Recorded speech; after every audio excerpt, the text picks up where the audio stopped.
ಕೊಲ್ಲೂರು ಮೂಕಾಂಬಿಕೆ ತುಂಬ ಪವರ್ಫುಲ್ ದೇವಿ. ರಾಜ್ಯ, ಹೊರ ರಾಜ್ಯ, ಹೊರ ದೇಶದಲ್ಲೂ ಕೂಡ ಭಕ್ತರಿದ್ದಾರೆ. ಇದನ್ನೇ ಬಂಡವಾಳ ಮಾಡಿಕೊಂಡಂತಹ ಕೆಲವರು ದೇವಿಯ ಹೆಸರಿನಲ್ಲಿ ವಂಚನೆ ಮಾಡ್ತಾ ಇದ್ದಾರಂತೆ. ಹೇಗೆ ಮತ್ತು ಎಲ್ಲಿ, ಬನ್ನಿ ಅದನ್ನೇ ನೋಡ್ಕೊಂಡು ಬರೋಣ. ಶ್ರೀ ಕ್ಷೇತ್ರ ಕೊಲ್ಲೂರು ಹೆಸರು ದುರ್ಬಳಕೆ ಆಗ್ತಿದೆಯಾ? ಮೂಕಾಂಬಿಕಾ ಡಿವೋಟಿಸ್ ಟ್ರಸ್ಟ್ ಕೇರಳ ಹೆಸರಿನಲ್ಲಿ ದೋಖಾ.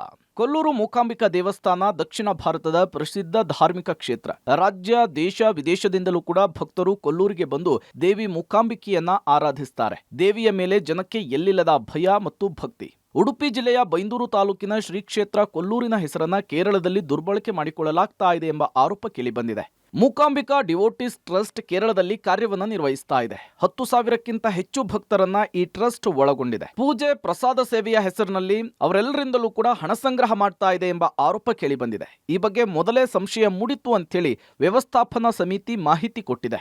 ಯಾವುದೇ ಕಾರಣಕ್ಕೂ ನಮ್ಮ ದೇವಸ್ಥಾನದಿಂದ ಯಾವುದೇ ಟ್ರಸ್ಟ್ಗಳು ಇಲ್ಲ. ಮತ್ತೆ ಮೂಕಾಂಬಿಕಾ ಡಿಯೋಟಿಸ್ ಟ್ರಸ್ಟ್ ಅನ್ನೋದು ಅದು ನಮ್ಮ ದೇವಸ್ಥಾನಕ್ಕೆ ಸಂಬಂಧಪಟ್ಟ ಟ್ರಸ್ಟ್ ಅಲ್ಲ. ಅದು ಯಾರೋ ವ್ಯಕ್ತಿಗಳು ಮಾಡಿದ ಟ್ರಸ್ಟ್ ಅಂತ. ಅದು ಕೇರಳದ ಪ್ರತಿ ಜಿಲ್ಲೆಯಲ್ಲಿ ಇದೆ ಅಂತ ನಮ್ಗೆ ಇತ್ತೀಚೆಗೆ ನಿಮ್ಮ ಮಾಧ್ಯಮದಲ್ಲಿ ಪ್ರಸಾರ ಆದ ನಂತರ ಕರೆಕ್ಟಾಗಿ ನಾವು ಇದು ಮಾಡುವಾಗ ಪ್ರತಿ ಜಿಲ್ಲೆಯಲ್ಲೂ ಇದೆ. ಸಾವಿರಾರು ಅದರಲ್ಲಿ ಭಕ್ತರು ನೋಂದಣಿ ಮಾಡ್ಕೊಂಡಿದ್ದಾರೆ ಅಂತ ಹೇಳಿ ಮಾಹಿತಿ ಸಿಗ್ತಾ ಉಂಟು. ಇನ್ನು ಟ್ರಸ್ಟ್ ನ ಮೂಲ ಇರೋದು ಕೇರಳದಲ್ಲಿ ಅನ್ನೋದು ಗೊತ್ತಾಗ್ತಾ ಇದೆ. ಕೇರಳದಲ್ಲಿ ಪ್ರತಿ ಜಿಲ್ಲೆಯಲ್ಲಿ ಸಾವಿರಾರು ಭಕ್ತರು ಟ್ರಸ್ಟ್ಗೆ ನೋಂದಣಿಯಾಗಿದ್ದಾರೆ.